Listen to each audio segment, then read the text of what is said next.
Good morning, नमस्कार। मैं आपके साथ रंजना रावत और आप देख रहे न्यूज 18 बिहार झारखंड। बुलेटिन की शुरुआत बड़ी खबर के साथ करेंगे और बड़ी खबर पटना से, जहां बेऊर जेल छापेमारी मामले में अनंत सिंह की मुश्किलें बढ़ सकती है। छापेमारी में अनंत सिंह के बैग से मोबाइल मिला था और कोर्ट ने पुलिस के प्रोडक्शन वारंट को मंजूरी दे दी है। तो ये बड़ी खबर आपको पटना से बता रहे हैं, जहां बेऊर जेल छापेमारी मामले में अनंत सिंह की मुश्किलें बढ़ी हैं। आपको बताते चले कि कोर्ट ने पुलिस के प्रोडक्शन वारंट को मंजूरी दे दी है और पटना पुलिस ने जेल को दिया था प्रोडक्शन वारंट। अनंत सिंह को आरोपी बनाएगी और पटना पुलिस मामले की छानबीन भी करेगी और मामले में अनंत सिंह से पूछताछ भी की जाएगी। साथ ही आपको बताते चले कि बेऊर थाने में इसे लेकर मामला दर्ज हुआ है।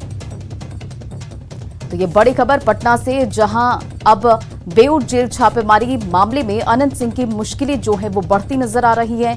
छापेमारी में अनंत सिंह के बैग से मोबाइल मिला था और कोर्ट ने पुलिस को प्रोडक्शन वारंट को मंजूरी दे दी है। पटना पुलिस ने प्रोडक्शन वारंट जेल को दिया था और अनंत सिंह को आरोपी भी बनाएगी पुलिस और उसके बाद पूरे मामले को लेकर पूछताछ भी की जाएगी। तो देखिए, कहीं ना कहीं ये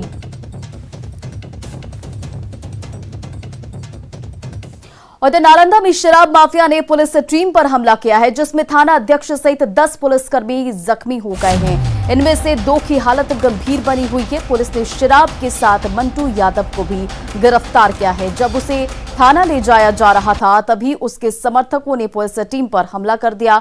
पुलिसकर्मियों पर लाठी डंडे से हमला किया गया, साथ ही पथराव भी किया गया, जिसमें थाना अध्यक्ष रमन कुमार वशिष्ठ के साथ ही 9 सिपाहियों को चोट लगी है और सभी को इलाज के लिए परवलपुर अस्पताल में भर्ती कराया गया है।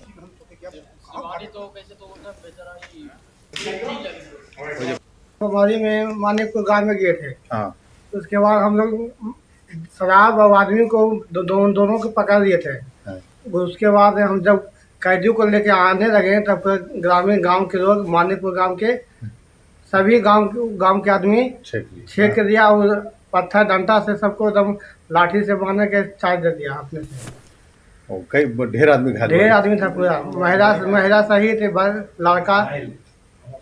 और अच्छा, आप लोग मैंने पुलिस के जवान लगता है 10 के करीब घायल हुए है ना? हाँ। और पटना सिटी से बड़ी खबर, देर रात पिकअप वैन में आग लग गई। जिला रोड मलिया महादेव स्थान की यह घटना बताई जा रही है। दमकल की गाड़ियों की मदद से आग पर काबू पाया गया। तो ये बड़ी खबर आपको पटना सिटी से बता रहे, जहां देर रात पिकअप वैन में आग लग गई। दमकल की गाड़ियों ने काफी मशक्कत के बाद आग पर काबू पाया गया। आतिशबाजी से चिंगारी भड़की है, इसकी आशंका जताई जा रही है। तो ये तस्वीरें आपके सामने की किस तरह से पिकअप वैन में भीषण आग लग गई। ये जिला रोड मलिया महादेव स्थान की ये घटना बताई जा रही है। आपको बताते चले कि आतिशबाजी की चिंगारी से ये आग भड़की और धू कर ये पिकअप वैन जलने लगी। काफी मशक्कत के बाद दमकल की गाड़ियों ने इस आग पर काबू पाया। आपको बताते चले कि जल्ला रोड मलिया महादेव स्थान की ये घटना बताई जा रही। तस्वीरें आप देख सकते हैं कि कितनी भयावह ये आग पिकअप वैन में लगी है और बताया जा रहा है कि आतिशबाजी की चिंगारी से ये आग भड़की है।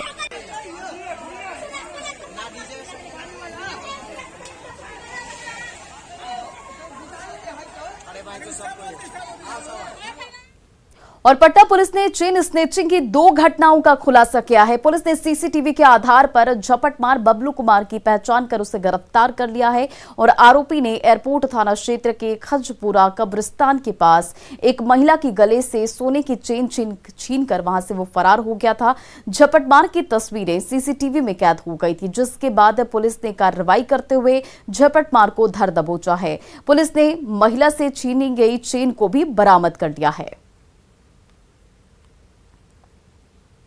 सीसीटीवी के थ्रू और कुछ और तकनीकी सहयोग के थ्रू हमने इस आदमी को आइडेंटिफाई किया और उसको अरेस्ट किया। तो ये जो है, इनका मोडस होता था कि ये अकेले बाइक से चलते थे और जहाँ कोई एक ऐसा टारगेट देते थे, लेडीज़ देखते थे। इसके बारे में जो एयरपोर्ट वाला केस है उसमें रिकवरी भी हो गई है गोल्ड चेन की। और जो रूपसपुर से जो उसने चेन छीना था, तो उसने जहाँ पर क्या आगे का हम लोग फॉरवर्ड लिंकेज उसका ट्रेस कर रहे हैं, जहाँ पर उन्होंने बेचा था। और नवगछिया में 162 कारतूस बरामद किए गए। एसपी ने बताया कि पुलिस को खबर मिली थी कि रुदल राय हथियार की तस्करी करने वाला है, जिसके बाद छापेमारी की गई और 162 कारतूस के साथ एक कट्टा भी बरामद कर लिया गया।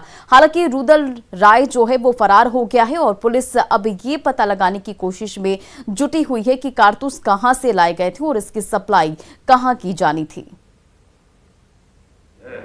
जो किसी को सप्लाई करने वाला है, बेचने वाला है, इसकी जानकारी हम लोगों को दी गई। तत्काल टीम का गठन किया गया। कारतूस कहाँ से लाया और ये किन्हें इन्हें सेल करना था, उस पर हम लोग काम भी कर रहे हैं और बहुत जल्द चिन्हित कर उसके गिरफ्तार भी करेंगे। किसी गांव से गिरफ्तार हुआ है? ये सिरकुंड गांव से, सिरकुंड गांव पड़ता है आपका, नैत्र नाम पड़ता है। उधर भागलपुर में मिनी गन फैक्ट्री का खुलासा हुआ और ये फैक्ट्री एक घर में चल रही थी। पुलिस ने गोराडीह थाना क्षेत्र के कहारपुर गांव में मोहम्मद साहब के घर में छापेमारी की और जहां से एक देसी पिस्टल, 3 कारतूस और अर्धनिर्मित हथियार भी बरामद किया गया। इससे पहले भी मोहम्मद साहब मिनी गन फैक्ट्री चलाने के आरोप में जेल जा चुके हैं। पुलिस इस बात का पता लगाने की कोशिश में जुटी हुई है कि इस धंधे में और कितने लोग शामिल हैं। मोहम्मद साहब गिरफ्तार किया गया है उन्हें, और इनके ऊपर 2 केस जो है पहले से है आर्म्स एक्ट का। पूर्व में 2 केस है। एक गोराडीह 176-15 बंगाल से ये जो है बैरल ये लाए थे और यहाँ पे ये छोटा सा इनके घर के अंदर ही ये छोटा सा फैक्ट्री मिला है और SHO गोराडीह ने त्वरित कार्रवाई करते हुए इस चीज़ का उद्भेदन किया है गुप्त सूचना के आधार। और पटना सिटी के एक प्लास्टिक फैक्ट्री में भीषण आग लग गई, जिसके बाद इलाके में अफरा तफरी मच गई। देर रात तक फायर ब्रिगेड की टीम ने आग पर काबू पाने की कोशिश करती रही और आग लगी में लाखों की संपत्ति का नुकसान हुआ है। आशंका जताई जा रही है कि आग शॉर्ट सर्किट की वजह से लगी है। स्थानीय लोगों के मुताबिक 25 से 30 लाख की संपत्ति का इस आग में नुकसान हुआ है। फायर ब्रिगेड के देर रात पहुंचने से लोगों में भी आक्रोश नजर आया। तस्वीर आपके सामने पटना सिटी से, जहां प्लास्टिक की फैक्ट्री में आग लग गई। काफी मशक्कत के बाद आग पर काबू पाया जा सका। इस भीषण आग की वजह से बताया जा रहा है कि 20 से 30 लाख की संपत्ति का नुकसान हुआ है। वहीं फायर ब्रिगेड के देर से पहुंचने के बाद लोगों में भी आक्रोश नजर आया। तो तस्वीर आपके सामने कितनी भयावह। ये आग जो है वो प्लास्टिक की फैक्ट्री में लगी है और 25 से 30 लाख के नुकसान की आशंका जताई जा रही है। उधर बिहार में पुलिस प्रशासन पर शराबबंदी को लागू करने की जिम्मेदारी है, लेकिन जब दरभंगा का एक युवक शराब बिकने की शिकायत लेकर बहेड़ा थाने पहुंचा तो पुलिस वालों ने न सिर्फ उसके साथ गाली गलौज की बल्कि मारपीट भी की। अगर आपको मारना है तो मुझे गोली मार दीजिए। मुझे गोली मार दीजिए, मेरे पास सबूत है सर। सबूत है, मुझे गोली मार दीजिए, लेकिन मैं सच बोल रहा हूँ सर। पिटते युवक और पिटाई करती पुलिस को देखी, वो सच सच चिल्लाता रहा। पुलिस वाले पीटते और घसीटते रहे। तस्वीरें दरभंगा के बेहड़ा थाने की है, लेकिन सवाल है कि सच बोलने वाले को पुलिस ने पीटा क्यों? जवाब जानने के लिए पहले इस पूरे वीडियो को देखिए, फिर भी समझ में नहीं आए तो हम समझा देंगे। भैया ये पुलिस थाना है। मैं आपको दिखा दूं कि मैं अभी बहेड़ा थाना के अंदर जो है आ गया हूं। ये सामने जिप्सी खड़ी है पुलिस की और ये हमारे पुलिस के जवान हैं। ये मुख्य गेट है थाने का, ये थाने का मुख्य गेट है और लगातार मैंने कई बार शिकायत की है और मैं ये सिर्फ इसलिए बोल रहा हूँ क्योंकि कई बार मैंने यहाँ पर शिकायत की और मैंने रात में SHO साहब को भी कहा है। और ये दारू की बोतल जो मोतीपुर में मिली है और अभी मेरे साथ मैं थाने पे खड़ा हूँ, लगातार मैंने कंप्लेन कई बार की है, कोई सुनने वाला नहीं है। और जैसी जानकारी मुझे मिली है, मैं पिछले 1.5 साल से लगातार कंप्लेन कर रहा हूँ, कोई सुनने वाला नहीं है। परसों रात में मैंने पकड़ा। अब आप कहेंगे कि भाई आपने पुलिस को क्यों नहीं इन्फॉर्म किया, तो वो 2 लोग थे, मुझे फोन ही नहीं करने दे रहे थे। और रात में मैंने इनको बताया है, थानेदार साहब को मैंने फोन किया रात में। और लगातार मोतीपुर के अंदर गोविंद यादव पिछले 2 साल से दारू बेच रहा है, लेकिन कोई सुनने वाला नहीं है। SSP दरभंगा साहब को भी मैंने फोन किया रात में, उनको मैंने व्हाट्सएप किया, मैंने समाज सेवी पप्पू सिंह को व्हाट्सएप किया, लेकिन कोई सुनने वाला नहीं है। लगातार मुझे बिहार दिल्ली से यहाँ आना पड़ रहा है इस चीज के लिए। लगातार नशा खुरानी ग्रुप मोतीपुर के अंदर एक्टिव है। आसपास के 10 गांव के लोग आते हैं और लगातार वहां दारू लेते हैं उससे और खरीद के जाते हैं। और ये सुअत से ला रहा था ये परसों रात में 9:30 बजे के आसपास की घटना है ये। मैं परेशान हो गया हूं कि क्यों इतने बड़े लेवल पे दारू यहां पर मिलती है, प्रशासन क्यों आंखें मूंद के जो है बैठी हुई है, ये सवाल है। सामने थाना है, मैं आप लोगों को दिखा रहा हूं, ये देख लीजिए, आप देख लीजिए, सामने जो है कप्तान साहब की गाड़ी भी खड़ी है। ये क्यों हो रहा है, आखिर इसका जवाब मुझे क्यों नहीं मिलता है। रात में मैंने एसएसपी दरभंगा साहब को व्हाट्सएप किया हुआ है, उनका मैसेज आया हुआ है। मेरे गांव का जो चौकीदार है, मेरे गांव का चौकीदार, उसको लगातार, वो खुद 1 नंबर का गांजेबाज है, 1 नंबर का नशेड़ी है, वो यहां से इंफॉर्मेशन लीक करता है। जैसे मैं यहां पुलिस को सूचना देता हूं, वो वहां पर। इस वीडियो को देखने के बाद तो पूरी कहानी समझ ही गए होंगे। दरअसल इस युवक ने सीएम नीतीश कुमार की अपील को कुछ ज्यादा ही सीरियसली ले लिया और निकल पड़ा शराब बेचने वाले का पर्दाफाश करने। बार बार पुलिस वालों से शिकायत की, थानेदार से लेकर एसपी तक फोन और मैसेज किया, लेकिन कहीं सुनवाई नहीं। मजबूरन ये युवक पहुंच गया दरभंगा के बेहड़ा थाने के अंदर और करने लगा फेसबुक लाइव। कोई सुनने वाला नहीं है। परसों रात में मैंने पकड़ा। अब आप कहेंगे कि भाई आपने पुलिस को क्यों नहीं इन्फॉर्म किया, तो वो 2 लोग थे, मुझे फोन ही नहीं करने दे रहे थे। मैं सच्चाई पुलिस वालों को जैसे ही अपनी पोल खुलती दिखी, बदनामी के डर से बौखलाए पुलिस वाले शिकायत करने वाले युवक पर ही टूट पड़े। पहले तो युवक को पीटा और फिर लिखित शिकायत के बाद ही छोड़ा। न्यूज 18 ने बेनीपुर के एसडीपीओ सुमित कुमार से सवाल किया तो वो दोषी पुलिस वालों पर कार्रवाई की बात कहकर चलते बने। लेकिन सवाल है कि कब होगी गुंडागर्दी करने वाले पुलिस कर्मियों पर कार्रवाई? क्या पुलिस भूल गई शराब रोकने वाली कसम? क्या ऐसे पुलिस वालों के भरोसे सफल होगी शराबबंदी? न्यूज 18 के लिए दरभंगा से विपिन कुमार दास की रिपोर्ट।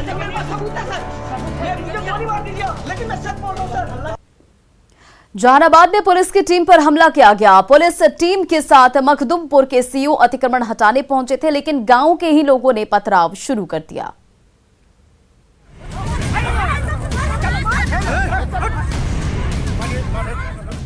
पुलिस पर पत्थर चलाती महिला की ये तस्वीर जहानाबाद की है। पुलिस की टीम गांव में अतिक्रमण हटाने पहुंची थी। इस दौरान पहले हाथापाई की गई और फिर पथराव किया गया।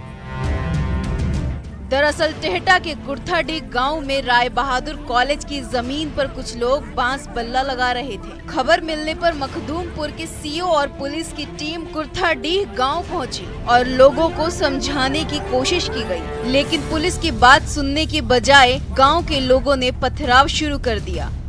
आज कुर्थाडीह में राय बहादुर कॉलेज पर कुछ ग्रामीण लोग जबरदस्ती बांस बल्ला डाल रहे थे। उसी को समझाने के उद्देश्य से हम लोग टेहटा थानाध्यक्ष और सदर अंचल निरीक्षक साथ में गए थे। वहां जाने के बाद कुछ महिलाओं ने बेवजह ईंट पत्थर चलाना शुरू कर दिया। पुलिस पर हमले का वीडियो भी बना लिया गया, जो सोशल मीडिया पर वायरल हो रहा है। हमले में एक चौकीदार और सीओ को हल्की चोट आई है।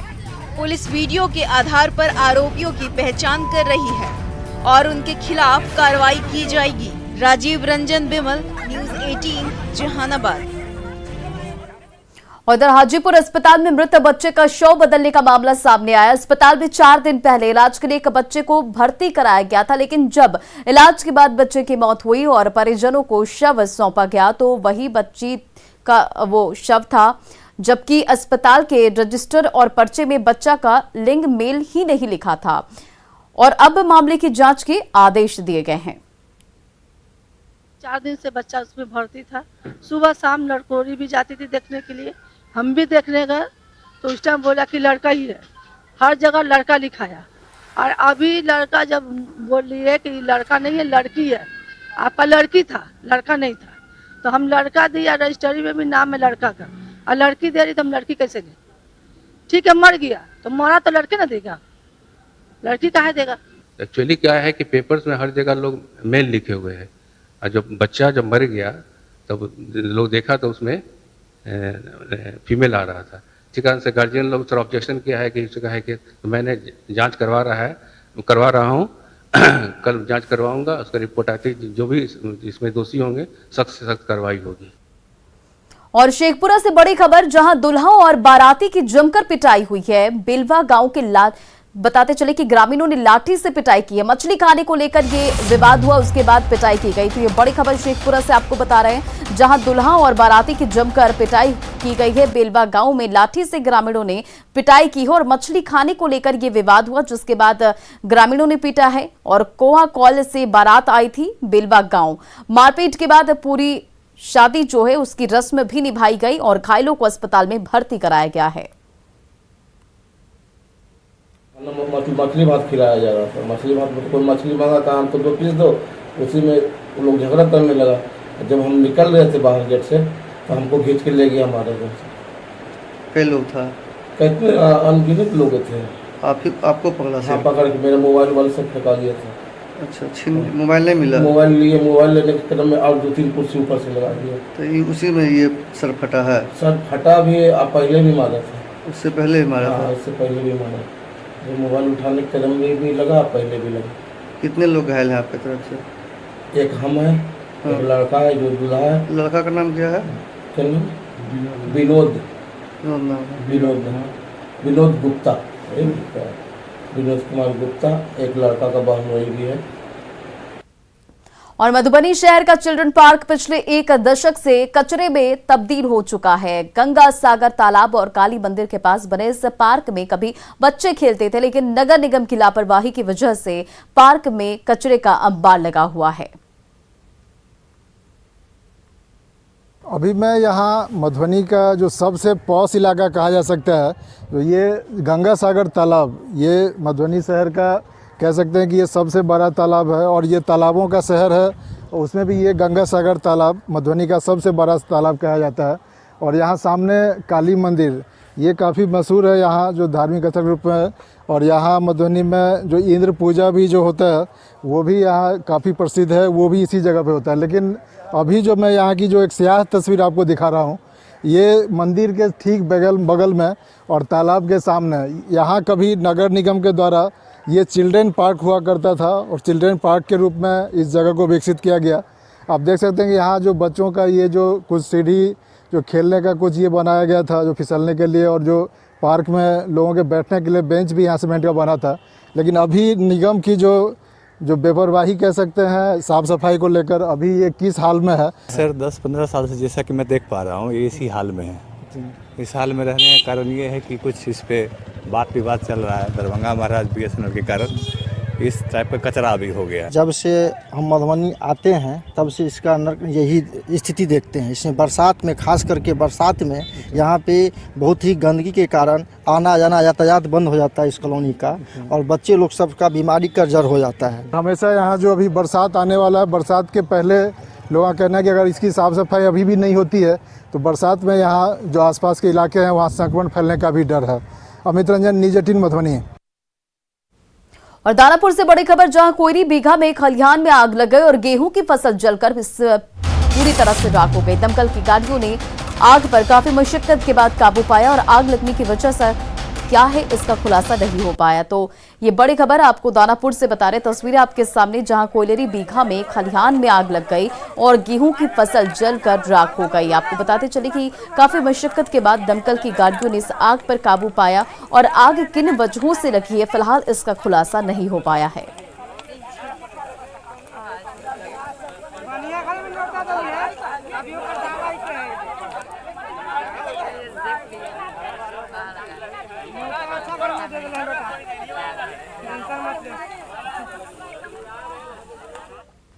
उधर पूर्वी चंपारण के पीपरा कोठी में किसान महाकुंभ खत्म हो गया है। 3 दिनों तक चले कृषि उन्नति और उद्यान महोत्सव में देश भर के कृषि वैज्ञानिक पहुंचे थे।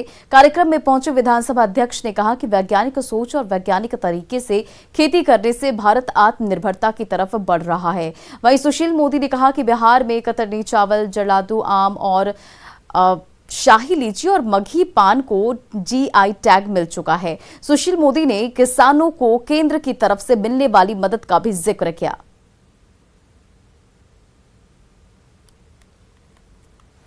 वैज्ञानिक सोच और वैज्ञानिक तरीके से एग्रीकल्चर को अपने जिंदगी में अपनाकर हम आत्मनिर्भर भारत की ओर कदम बढ़ा सकेंगे। देश के माननीय प्रधानमंत्री नरेंद्र मोदी जी जो आत्मनिर्भर भारत के मनोभाव को मन के अंदर जगाया, और ये सुखद संजोग है कि स्वामी विवेकानंद जी ने उस 19वीं सदी में कहा था, 19वीं सदी में उनकी भविष्यवाणी थी कि 21वीं सदी भारत का होगा। और इधर पश्चिमी चंपारण के डीएम कुंदन कुमार ने बिहार का गौरव बढ़ाया है। 21 अप्रैल को प्रधानमंत्री नरेंद्र मोदी डीएम कुंदन कुमार को सम्मानित करेंगे। सिविल सर्विस दिवस पर स्टार्टअप जोन चनपटिया के अभिनव प्रयोग के लिए कुंदन कुमार को पीएम नरेंद्र मोदी सम्मानित करेंगे। साल 2020 में कोरोना वायरस के मामलों में बढ़ोतरी पर लॉकडाउन के दौरान 80,000 से ज्यादा कामगारों की घर वापसी हुई थी। क्वारंटीन कैंप में 14 दिन रहने के दौरान जिला प्रशासन ने इनकी स्किल मैपिंग कराई, साथ ही जिले में उद्यम स्थापित करने को लेकर सुझाव भी दिए। कामगारों के द्वारा लेटेस्ट टेक्नोलॉजी के कंप्यूटर एडेड इक्विपमेंट का आयात करना शुरू किया गया और चनपटिया के 20 एकड़ में फैले बाजार समिति में जिले का पहला स्टार्टअप की शुरुआत की गई। डीएम की कुशल मार्गदर्शन और दिशा निर्देश से अब 57 उद्यमियों के द्वारा स्टार्टअप जोन में यूनिट स्थापित कर दिया गया है। लेटेस्ट टेक्नोलॉजी के 400 से अधिक मशीनों की स्थापना हो चुकी है, जिससे उत्पादित 15 करोड़ से ज्यादा के सामानों की बिक्री स्थानीय बाजार सहित दूसरे जिले और राज्यों और विदेशों में किया जा चुका है। चनपटिया स्टार्टअप जोन देश के लिए मॉडल बन गया है। और फिलहाल इस बुलेटिन में इतना ही। बने रहे आप न्यूज़ 18 बिहार झारखंड के साथ।